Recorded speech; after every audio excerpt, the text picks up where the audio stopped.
श्री राम समर्थ। संतों के लिखे ग्रंथ उनके वसीयत के समान है। संतों को ग्रंथ लिखने का कोई शौक नहीं होता, मजबूर होकर वे ग्रंथ लिखा करते हैं। तुम्हें कहीं ऐसा तो नहीं लगता कि एकनाथ महाराज ने अथवा समर्थ रामदास स्वामी ने ज्ञानेश्वरी के पारायण के बाद अपने ग्रंथ लिखे?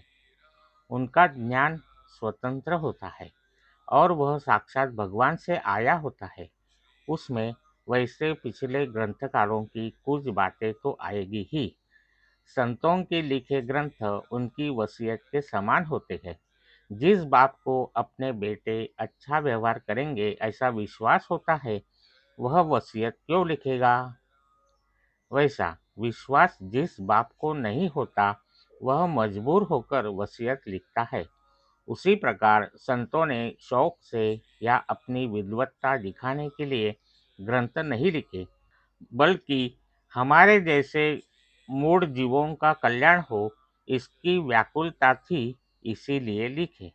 पोथियों, पुराणों, सत्पुरुषों के ग्रंथों का हमारे जीवन से निकट संबंध होता है।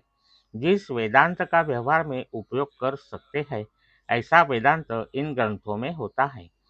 जिन शंकाओं को हम सोच भी नहीं पाएंगे, उन शंकाओं के उत्तर समर्थ रामदास स्वामी जी ने अपने दासबोध में दिए हैं।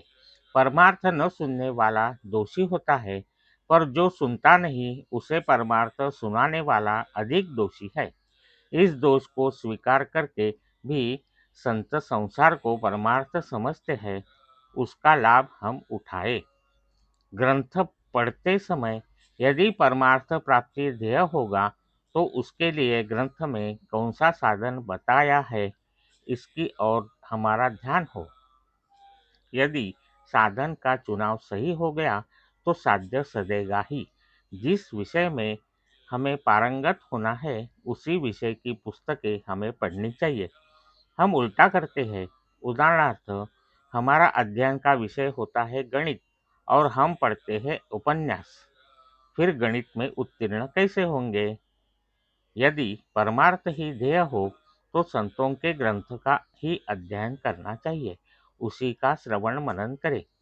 हमें अपना मन भगवान के चरणों पर अर्पित कर देह प्रारब्ध या नसीब के भरोसे छोड़ देना चाहिए। देह कभी दुख में होगा, कभी सुख में, कभी बहुत दिन तक कोई बाधा न होते हुए स्वास्थ्य पूर्ण होगा, या तो कभी बहुत अस्वस्थ होकर मरने को होगा। किंतु उसकी किसी भी स्थिति में अपना आनंद स्थायी रहेगा, इसमें संदेह नहीं। देह की ओर निहारने का विशेष दृष्टि अपनानी चाहिए। मन भगवान को अर्पित कर दे और देह नसीब के भरोसे छोड़ दे, तब यह सधेगा। देह का सुख दुख ऊपर ऊपर का हो, उसे भीतर जाने न दे और मन पर उसका परिणाम भी न होने दे। भगवान के नामस्मरण से यह निश्चित ही सधता है। अतः अंत में यही कहा जा सकता है कि नामस्मरण के सिवाय कोई चारा नहीं है। आज का बोध वचन संतों के ग्रंथों का अर्थ कृति से ही समझता है। जय श्री राम। जानकी जीवन स्मरण। जय जय राम।